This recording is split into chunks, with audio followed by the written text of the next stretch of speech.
Well, hello again. So glad you joined me once again. Looks like we're about to start chapter 18, The Return Journey. If you recall, Bilbo was just conked on the head as he was calling out the sighting of the eagles coming. When Bilbo came to himself, he was literally by himself.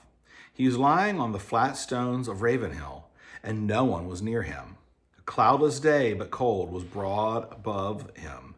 He was shaking and as chilled as a stone, but his head burned with fire.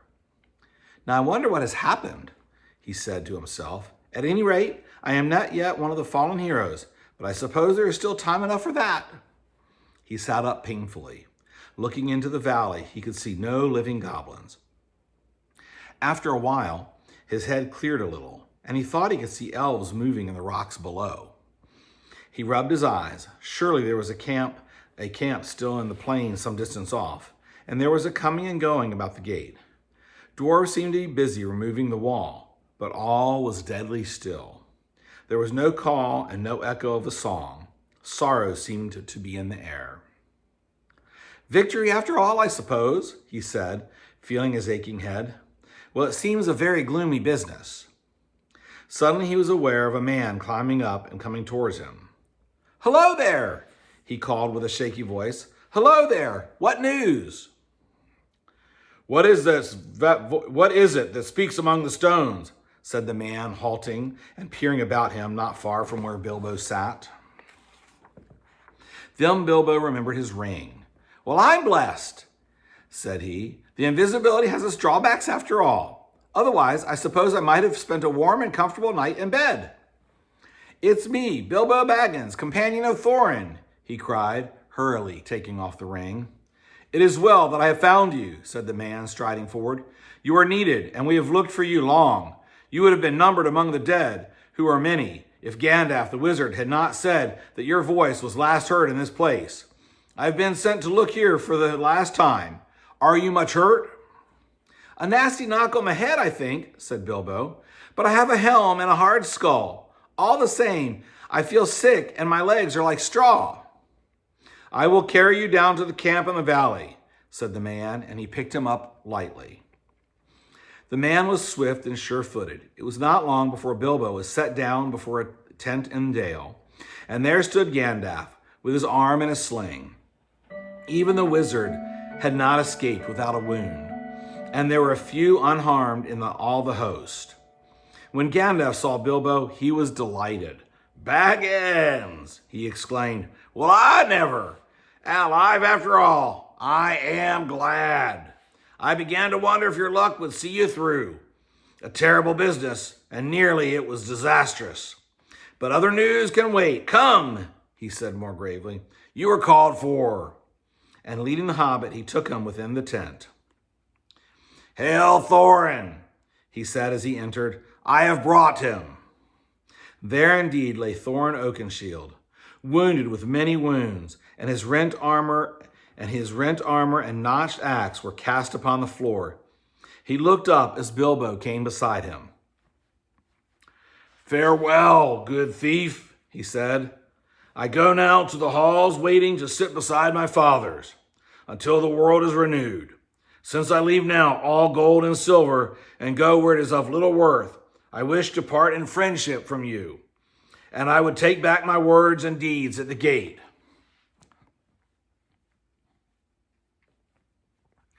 Bilbo knelt on one knee, filled with his sorrow. Farewell, King, under the mountain, he said. This is a bitter adventure, if it must end so, and not a mountain of gold can amend it. Yet I am glad I have shared in your perils. That has been more than any Baggins deserves. No, said Thorin, there is more in you of good than you know, child of the kindly West. Some courage and some wisdom blended in measure. If more of us valued food and cheer and song above hoarded gold, it would be a merrier world. But sad or merry, I must leave it now. Farewell. Then Bilbo turned away. He went by himself and sat alone, wrapped in a blanket. And whether you believe it or not,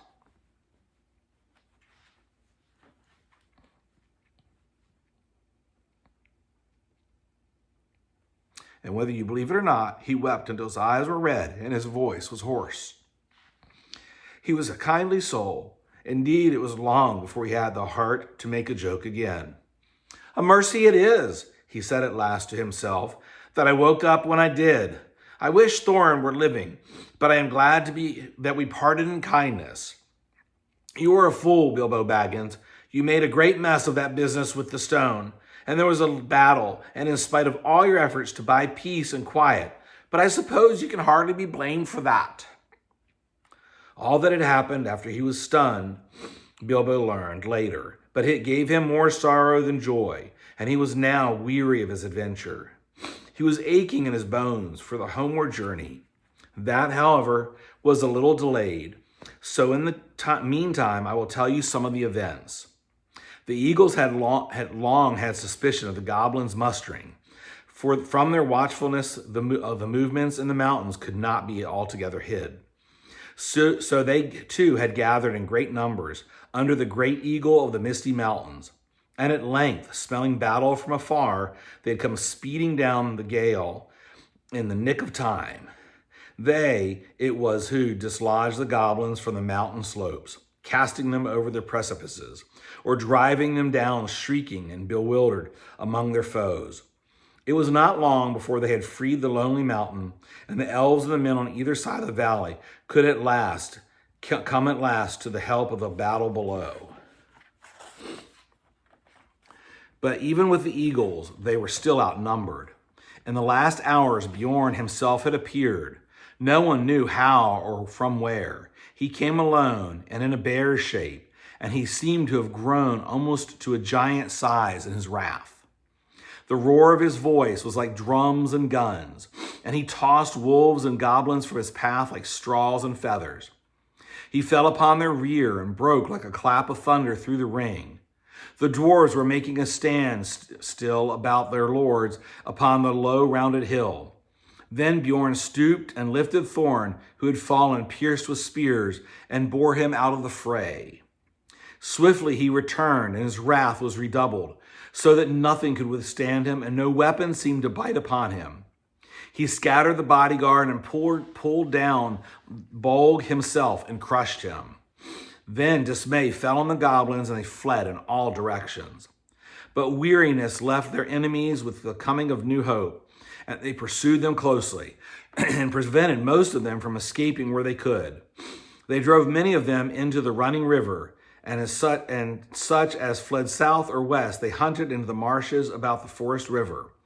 And there the greater part of the last fugitives perished, while those who came hardly to the wood elves' realm were there slain, or drawn in to die deep in the trackless dark of Mirkwood.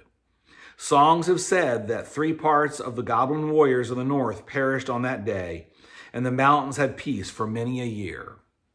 Victory had been assured before the fall of night, but the pursuit was still on foot.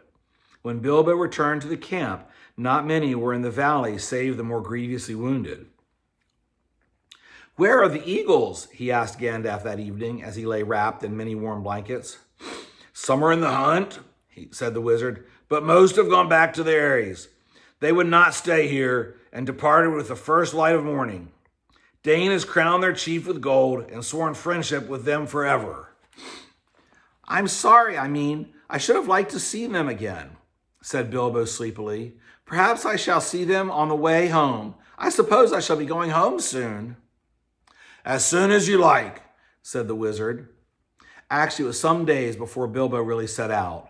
They buried Thorin deep beneath the mountain, and Bard laid the Arkenstone upon his breast. "There let it lie till the mountain falls," he said. "May it bring good fortune to all his folk that dwell hereafter." Upon his tomb, the elven king then laid Orcrist, the elvish sword that had been taken from Thorin in captivity. It is said in songs that it gleamed ever in the dark if foes approached, and the fortress of the dwarves could not be taken by surprise.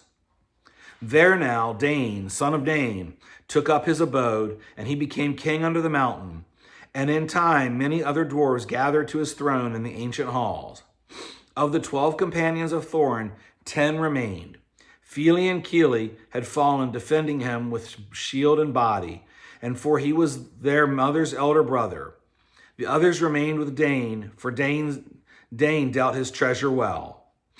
There was, of course, no longer any question of dividing the hoard in such shares as had been planned. To Balin, Dwalin, and Dori, and Nori, and Ori, and Oin, and Gloin, and Bifur, and Bofer, and Bomber, or to Bilbo, yet a 14th share of all silver and gold, wrought and unwrought, was given up to Bard, for Dane said, we will honor the agreement of the dead, and he now has the Arkenstone in his keeping. Even a 14th share of was wealth exceedingly great, greater than many mortal kings. From that treasure, Bard sent much gold to the master of Lake Town, and he rewarded his followers and friends freely. To the elven king he gave the emeralds of Girion, such jewels as he loved most, which Dane had restored to him. To Bilbo he said, this treasure is as much yours as it is mine. Though old agreements cannot stand, since so many have a claim in its winning and defense.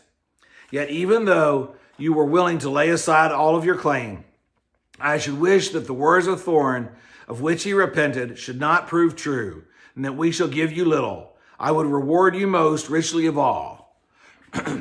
You are very kind, said Bilbo, but really it is a relief to me. How on earth should I have got all that treasure home without war and murder all along the way? I don't know.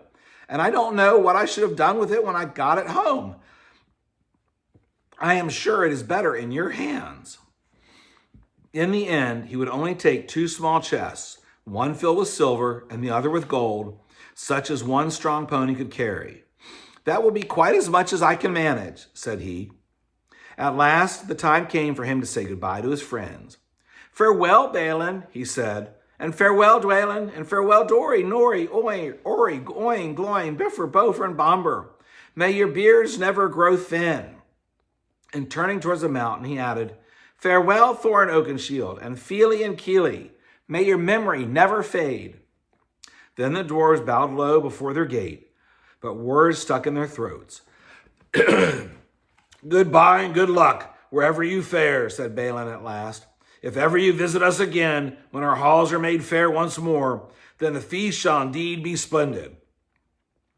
If ever you are passing my way, said Bilbo, don't wait to knock. Tea is at 4, but any of you are welcome at any time. And then he turned away. We have 2 more pages to finish this chapter, and I think we will save it for the next time we get together. I think we're getting very close to the end. I'm sure sorry to hear about Thorin and Fili and Kili, but it sounds like we're getting close to the end. And it seems like things are turning out quite well. Bilbo's got 2 chests full of silver and gold and about to head home. I look forward to sharing a little bit more of a Hobbit with you as we finish these final pages over the next few reads. Until then, have a beautiful day.